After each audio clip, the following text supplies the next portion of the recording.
Okay, let's get started. Got my recording going here, and I will share my screen. PowerPoint. Sorry. There we go.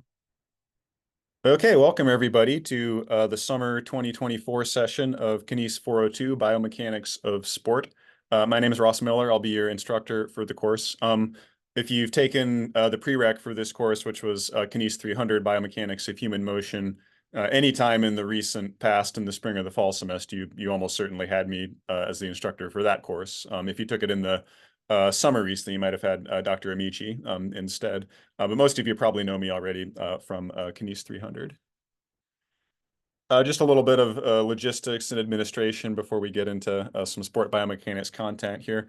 What's the best way to interact with me? This is an online asynchronous course, which some of you have probably taken. I assume all of you have probably taken online courses at this point, but maybe not necessarily an online asynchronous course. And Kines 300, if you took that with me, was certainly not an online asynchronous course. It was a traditional lecture-based course. So what does that mean exactly? It is highly possible that you will never interact with me like live, either face to face or even on like Zoom in this entire course for the entire 6 weeks of the course. If you find yourself in that boat, like if it's 3 weeks into your course and it's like, gosh, I haven't like actually met or talked to Dr. Miller yet. Like, is that weird? That's may seem a little strange if you're used to taking like normal format courses, but that's, at least in my experience, not in any way unusual or atypical for a course like this. I'm certainly happy to hop on Zoom, or if you happen to be in College Park or on campus this summer, meet with you in my office. So I'm certainly happy to do like live, in-person, face-to-face, or Zoom-based meetings. But typically, these online asynchronous courses, it's not unusual that you won't have a lot or any, frankly, live interaction with me. The course is kind of intended for you to interact with the content and with the material on your own schedule. There's still deadlines and things like that. Like there's still a time-based schedule. The homeworks are still due on specific dates. The exams still happen on specific dates. And we'll get into that a little bit a couple slides on from here. But the timing on which you engage and interact with like the content that's presented in the course is largely up to your own schedule. Just to give you some opportunities for like live kind of digital face-to-face interaction with me. I will be on Zoom like this live every Monday, Wednesday, and Friday from 1 o'clock to 2 o'clock p.m. And you can use the Zoom link that I posted in the syllabus or on the Canvas website. It's the same link in both places. You can use that link to access that room. You can think of that as kind of like virtual office hours. You don't need an appointment ahead of time. Just hop on there, and if you have anything to talk to me about or ask me about, you can do it at that time. If that time doesn't work for you, if you're not available Monday, Wednesday, Friday at 1, I'm happy to meet with you at other times. Just send me an email and we can get that sorted out. An exception there to my availability on Zoom will be from July 12 through 26. I will be traveling. I'll be away. And so I won't be holding those like live virtual office hours for the kind of the middle chunk of the course there. But for this first week here and for the weeks after that, I'll be available for those virtual office hours during that time. But if you want to meet with me at some other time, I'm happy to do that too. Just email me and we can schedule something. Email in general is the best and quickest way to interact with me. Generally speaking, you're going to get a much quicker resolution to your issue or reply to your question, response to your question, if you email me and ask your question in writing, and then I can reply to you in writing. If it's something that is not easily or well asked in writing and you need to like talk to me face to face or virtually face to face about it, that's totally fine too. But there's a lot of questions you might ask about the course, about the content of the course, that are probably going to get a better answer and a quicker answer if you put it down in writing and email it to me. Don't wait for like a face-to-face meeting. So if you have a question about the course, generally speaking, the best way to get an answer to that question is to just email me and ask the question point blank in writing. That'll be probably a better and quicker way most of the time of getting a response and a quick resolution to your issue than emailing me and asking to set a meeting to then ask the question, which I'm, again, perfectly happy to do. I don't mean to discourage like live interaction and meetings and stuff like that. I'm happy to do that, but just to help you out and get a quicker response and a quicker resolution to your issue, generally putting it in writing and email is going to be a quicker way. Okay, so let's talk a little bit about sport biomechanics. This course, Kines 402 Biomechanics of Sport, is generally focused on the science of athletic performance and training for athletic performance. It's split up into 5 sections, the first 3 emphasizing basic sport movements, the movements of running, jumping, and sprinting. And the course focuses, at least for the first 3 parts, on those movements because those movements are sports in and of themselves, like running for time is a sport, jumping for height or for distance is a sport on its own. Sprinting for time is a sport on its own. But those are also movements, aside from being sports on their own, that are common to many other sports. You know, like the goal of, say, football is not to run a long distance or to jump high or to sprint fast, but being able to do those things is part of being successful in playing football, right? Or for playing something like soccer, right? Being a good endurance runner doesn't necessarily make you a good soccer player, but it's certainly a good trait to have, a good skill to have. Being a good long distance runner is certainly helpful, at least for many positions on a soccer field. There's other positions on a soccer field where being able to jump high might be a better skill, a more useful skill for that particular position than being good at endurance running or necessarily being good at sprinting. So these are sports in and of themselves. Running, jumping, and sprinting on their own, those are sports. But they're also movements that are common to many sports and important for successful and high quality, high caliber performance in many sports. I would say you'd have a hard time coming up with very many sports where at least one of those things, being good at least one of those things, is not a key benefit to performance in that sport. So that's 3 sections. What about the other 2? My kind of self-indulgence here is that we'll do a section on cycling, pedaling a bike, typically for speed and for performance. I like to put that in here because, one, I'm being a little bit selfish and I like cycling. It's a Tour de France season. That's the biggest kind of 3-week Grand Tour bicycle race in the world. 2, I like to include something in there that most students in the class are probably academically unfamiliar with and perhaps personally unfamiliar with. I'm guessing most of you at some point in your lives to date have done a little bit of running and or a little bit of jumping and or a little bit of sprinting. Academically, by being kinesiology majors, you may know a little bit about the biomechanics or the kinesiology of those common movements of running and jumping and sprinting. Most students in the typical college student age range aren't into bicycle racing and the biomechanics of bicycle racing. And most students at this point, at least in their academic career, perhaps haven't studied bicycle racing a lot. I like that topic, bicycle racing, because it's kind of a blend of my 2 main academic interests, engineering mechanics and human physiology, designing the bike to interact with the physiology of the rider to achieve a high level performance. And then the last topic that we will cover is another thing that is a sport in and of itself, but is also a component of training for many sports, that being weightlifting. And we focus on kind of the 3 big lifts there, the squat and the bench and the deadlift. Most of this course will focus on performance in these sports and in these sport type motions. We'll talk a little bit about injury, just as to the point that it sometimes relates to performance. But in terms of like what's causing injuries, how to treat injuries, how to prevent injuries in sports and in training for sports, not really a core focus of this particular course. We have another 400 level option in the kinesiology department, Kines 498. V, I believe, taught by Dr. Shim, that focuses a lot more on injuries. But in this particular course, we'll talk a little bit about injuries, but I would say it's a very minor a topic in the course compared to sport performance and athletic performance, which is the main topic in the course. Largely, we will talk about modifiable factors, primarily the technique that you use to perform the sport and the equipment that you wear to perform the sport and to use the technique, and how these things that you can modify, you can change your technique, you can change your equipment, how they relate to the biomechanics that you use to do the performance and how that affects the quality of the performance. And lastly, I just like to state that this is my favorite class to teach, at least my favorite undergrad class to teach. I really like this class. I really like biomechanics, if that's not obvious. I'm a biomechanics professor, and I really like sports. And being interested in sports is what got me into kinesiology and into biomechanics in the first place. And I'm guessing that's a reason, or at least a secondary reason, why many of you chose kinesiology as a major. It's an opportunity to academically study things that you like, which for many of us is sports. This is kind of what I like to call like the gateway into biomechanics for a lot of people. A lot of people get into biomechanics because they find out, oh, I can use this to study sports, and I like sports.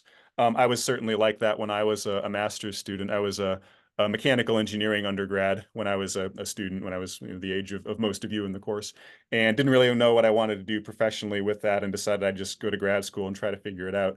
And when I was in grad school, I stumbled upon biomechanics as like a discipline that you could get a master's degree in.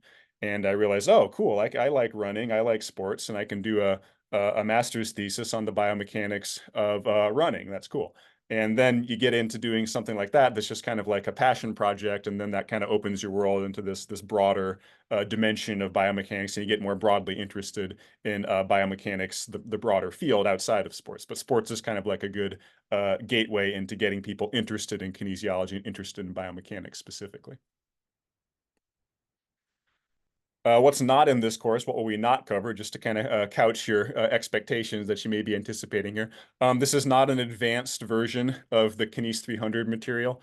Kines 300, we covered a lot of two-dimensional mechanical analyses and calculations, and I talked quite a bit about how this is, in real human movement, this is all three-dimensional stuff, but the math and the mechanics behind that is pretty complicated for an undergrad course.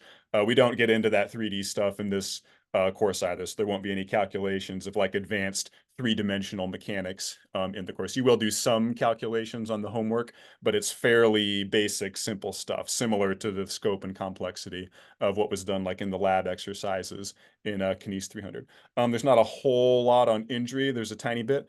And there's not a whole lot on training. There'll be a little bit on training as it relates to affecting biomechanics that affect performance, but most of the course will be about biomechanics, like in the act of actually doing the movement and how this relates to performing the movement and kind of the performance outcome of the movement within the sport. Okay, so what's this course like, just generally speaking? This is a Socratic seminar-based course, and that dude with the marble bust over there is Socrates, a famous ancient Greek philosopher. So what does it mean for something to be like a Socratic seminar-based course? That contrasts with a lecture-based course like Kines 300, where that course was largely just you all sitting back in the audience or on your computers watching a lecture delivered by me. And that's a pretty common format for like an intro level course like that, because it's probably the first course that most of you took on biomechanics. Maybe you took like a college physics course before that, which kind of has some overlap. But it was probably the first course. Kines 300 was probably the first course that most of you took that had anything about biomechanics, strictly speaking, in it. So now you have that baseline level, and we can do a little bit more engagement, a little bit more kind of active learning type stuff. And so that's what this Socratic seminar is like. It's more predicated on discussion and participation and engaging with the material versus just sitting back and listening to me, spout biomechanics at you. Kind of the theme here that Socrates came up with this seminar style was to plant ideas and watch them grow. It has to be interactive to really get much out of it. So anticipate participating and interacting in like a dialogue versus just listening and sitting back and listening to me and taking notes. Not quite as much of that as what was in Kines 300, and quite a bit more interaction on your part in terms of engaging with and talking about the material than there was in Kines 300. There's lots of readings in the course to facilitate that. There's 46 readings exactly. However, if that seems like a lot, most of them are fairly short. They're like 5 to 10 pages. Usually the last page or two is reference list that you don't really have to read. Some of them are up to around like 20 pages. Some might be a little bit longer. But for those bigger, longer ones, it's generally not necessary to pore over them in like exquisite detail and like memorize everything that they say. Usually there's 2 readings assigned per day in most days, unless there's like an exam or something. But most of them are fairly short. So there's a large number of readings, but they're all fairly short. And they should hopefully be fairly interesting. They're on things like sports and biomechanics of sports that hopefully you find a little bit interesting. It's fairly critical, not essential, but I would say to get the most out of them, fairly critical that you read the reading before you watch the video about that reading. I'm under no delusions that everyone is necessarily going to do that, but that's my very strong recommendation. You can take it or leave it. Again, how you engage with this stuff is largely up to your own time and your own discretion. But I very, very strongly recommend, like before you go and watch the first lecture on the first reading for running, at least read the abstract, if not the whole paper, of the reading that that lecture is about. Okay? And you don't have to really like strongly and consciously and like digest and really understand it. Just read it. Just skim it if you have to. Just get through it. You may not understand it all that well, but it plants those ideas in your mind, like Socrates was saying there, plant the idea and watch it grow. And then after that, after you've read it, but probably don't understand it real well yet, but you have a sense of what it's focusing on, what it's about, then go watch the video, which is the expert, quote unquote, me talking to you about that paper, where I summarize kind of the key points and what you should be getting out of that paper. Okay? I think that's a better way to learn stuff and to get something out of the paper versus going and watching the video and then reading the paper. I think you'll get more out of these if you read it first, maybe don't quite understand it the best yet, but then go watch the video, then you'll understand a little bit better. So that's my recommendation for how to engage with the content of the course. Read the paper and then go watch the video, the lecture recording where I talk to you about the paper. Okay, so what about that participation business? We've only just talked about watching videos here. 20% of the grade in the class is based on participation. And how do you get it? When this is a normal, like face-to-face, in-person class, we all sit in a room and there's certain students assigned on certain days to be like the discussants on certain papers, and they have to come and like lead a discussion on that particular paper, and everyone else asks questions or comments, and you can all get points for that. Can't really do that with an online asynchronous course like this.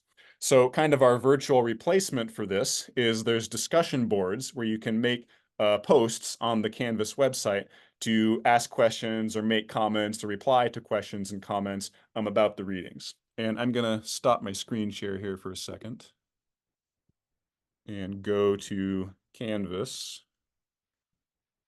Oh, I think I've already got it up here. Yeah. So just to show everybody what this actually looks like. And where's my Canvas? Here we go. Okay, so if I navigate to Kines 402 here,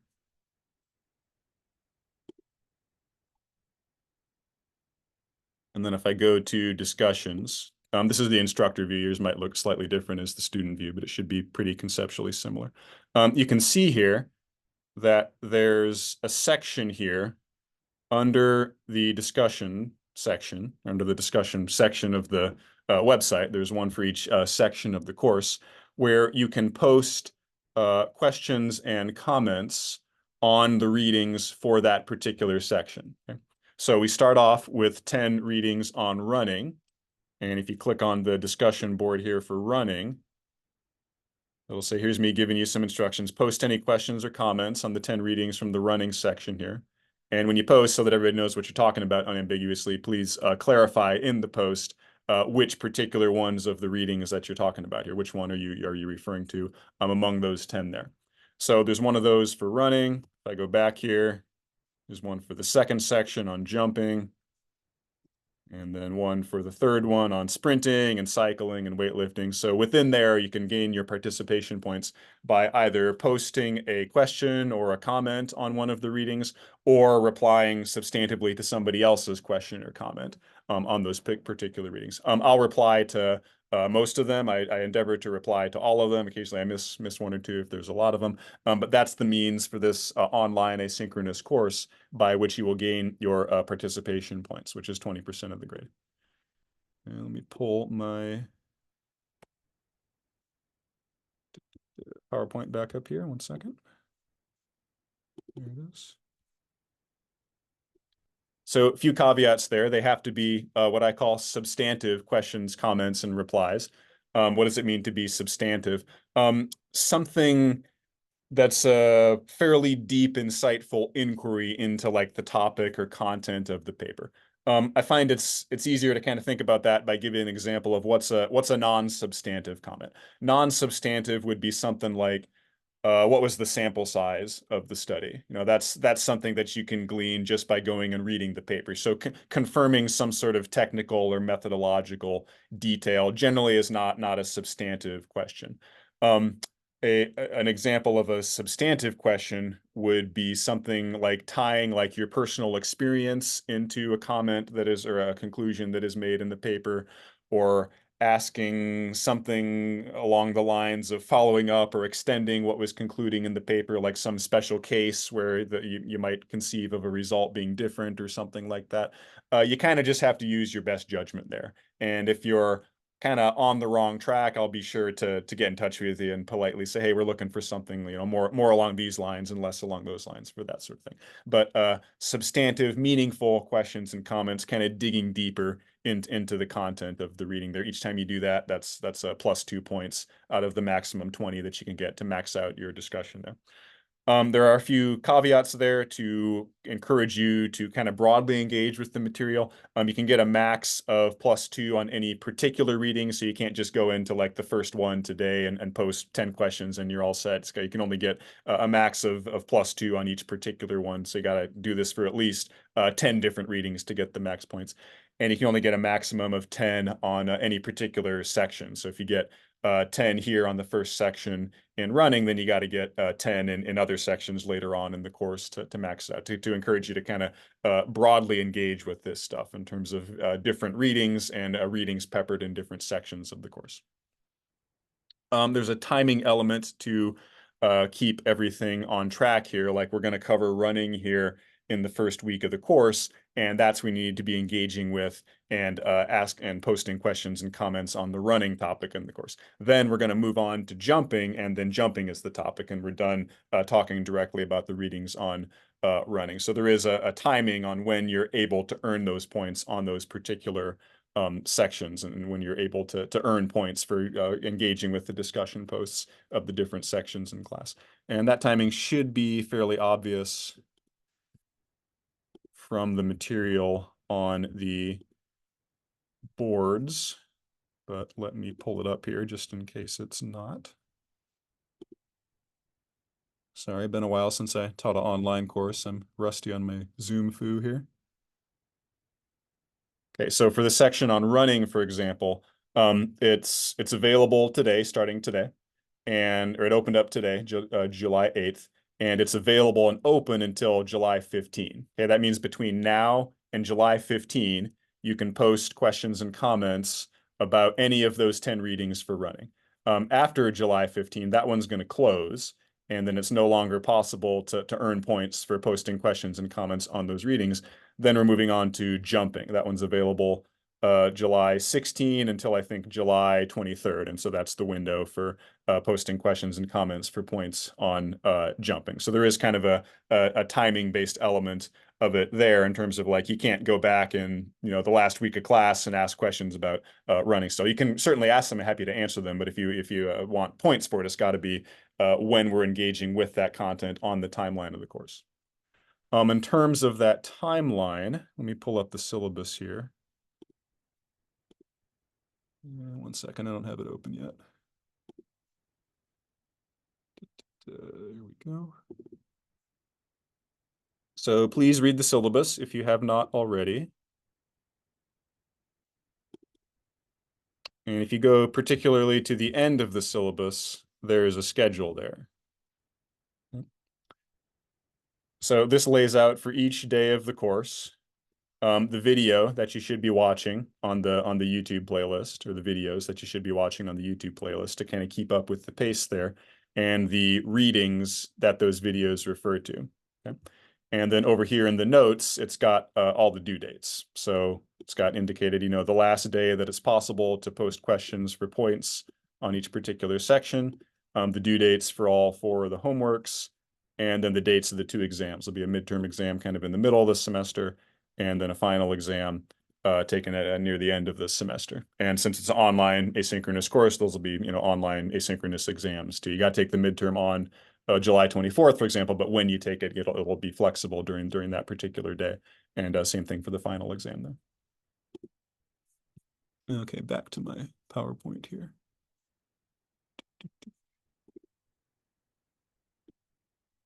Okay, so participation by making posts, substantive, timely posts on the readings on the discussion board on Canvas. That's 20% of the grade. What's the other 80% of the grade? 2 exams, a midterm, and a cumulative final, each of those worth 20%. And then 4 homeworks, each of those worth 10%. I think that adds up to 100. The homeworks are kind of case study problem solving based, like they'll describe a particular situation and be given some data related to that particular situation, and you'll have to use the data to make a recommendation about what you think the athlete should do to improve or to resolve that particular situation. And the exams will be fairly similar to that. They'll be kind of case studies where you'll have to use biomechanics and use, mechanical analysis to argue to make a particular decision for an athlete in a particular situation. As we get closer to the midterm, I'll post like an example of, what the questions will resemble for you to prep for it a little bit more concretely. So the homeworks, if I go back to my syllabus, where are we here? Share. So first homework is due Thursday, July 18th. So that's not this coming Thursday, but the Thursday after that. And then they're due at fairly regular intervals. It's roughly the same number of days between the homeworks in terms of when the different homeworks are due during the course. So spaced out roughly every, not quite every week, but a little bit more than once every week. Every I think 8 or 9, 10 days or so, there's a homework due in the course. What are those homeworks exactly?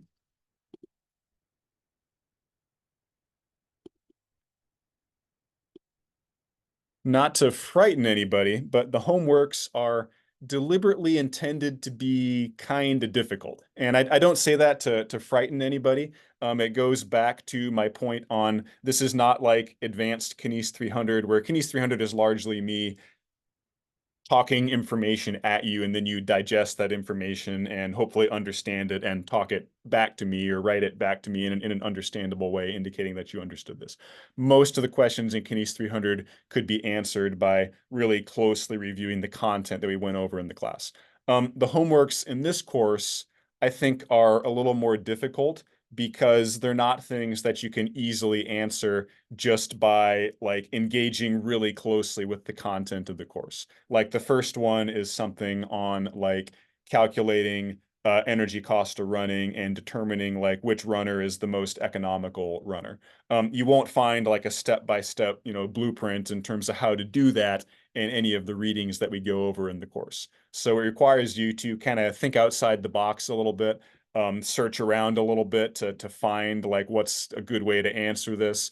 Maybe use like Google Scholar or PubMed to find a reading that supports or a reference that supports what you're concluding. So I bring this up just because I want to say don't sleep on the homeworks. Like don't let it get to, I think the first one's due July 18. Don't let it get to like the morning of July 17 and you haven't looked at them yet. They're not intended to be like onerously difficult, but they're going to be more challenging than just regurgitating some information from the readings. It's going to take you a little bit of time to do the homeworks and to do them well most of the time. Because they're a little bit off like the beaten path in terms of like the content that's directly covered in the course. I do post a YouTube video, at least for most of them, that kind of walks you through doing the calculation parts of the homework. So like the first one asks you to calculate running economy, like the energy cost of running, and I'll post a video that walks you through like how to do those calculations. But beyond just doing those calculations, the more like sport biomechanics part of the homework is from the numbers that you produce from those calculations.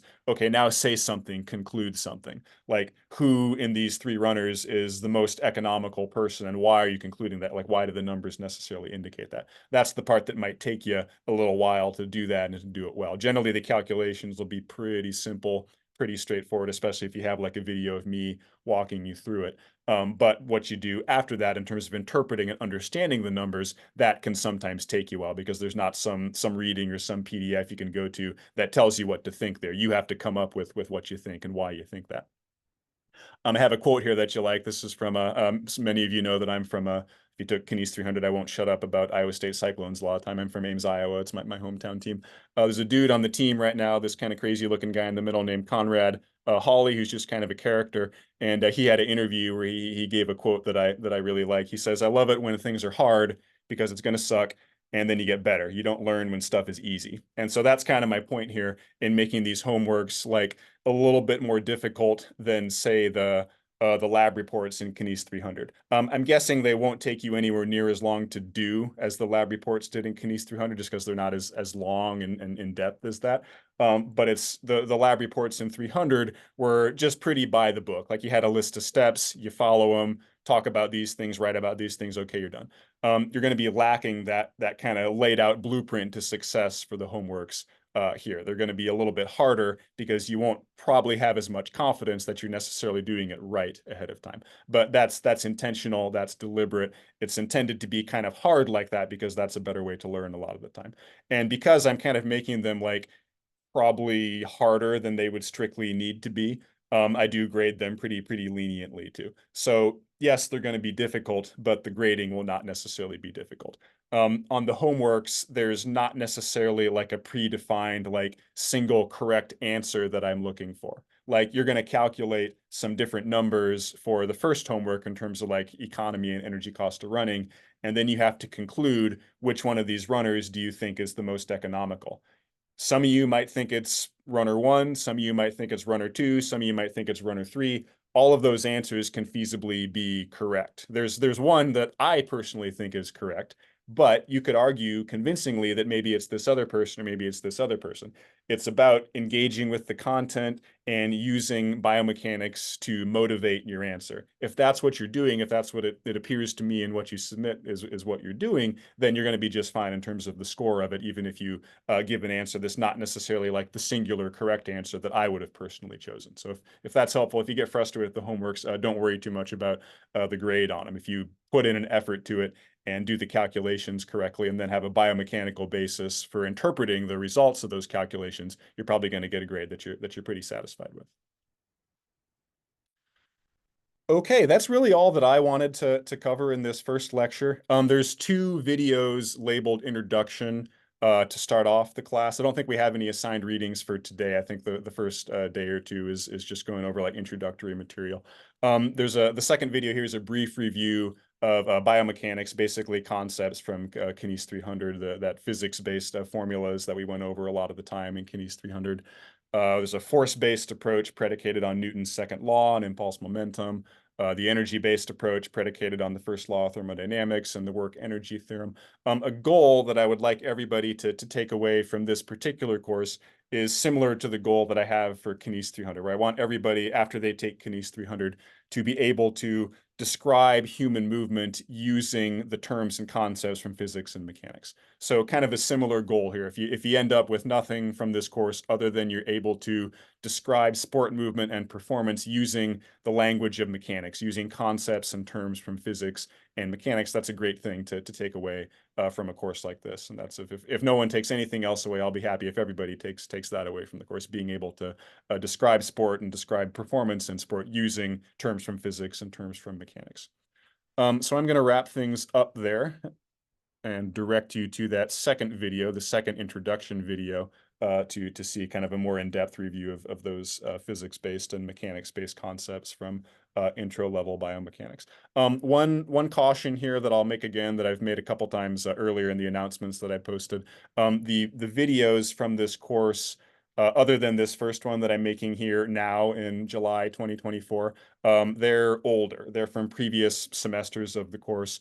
And so I'm pretty careful in those about mentioning stuff that doesn't stand the test of time. But if any of the videos mention like a date or a deadline or like a project that's due, or like an exam coming up on Thursday or whatever. None of those dates and deadlines mentioned in any of those videos pertain to this particular semester in the course. So if you want to know like when is something due, when is the exam, when's the deadline for this or that, don't go by what's said in like a video. Refer to the syllabus or refer to the Canvas website, or if you're confused, simply just email me and ask me. I'm happy to clear anything up there. But please ignore any dates and deadlines mentioned in any of the videos that may state something like that. They're from previous semesters that don't pertain to this semester. Okay, that is it for my little intro here. Again, take a look at the second intro video, which will give you a little bit more in-depth review of main concepts from Kines 300, kind of those two ways of thinking about the relation between kinetics and kinematics, that being the force-based approach and the energy-based approach. After that, we get into the actual fun stuff, the actual sport biomechanics, and I will hopefully see some of you later. Okay, take care.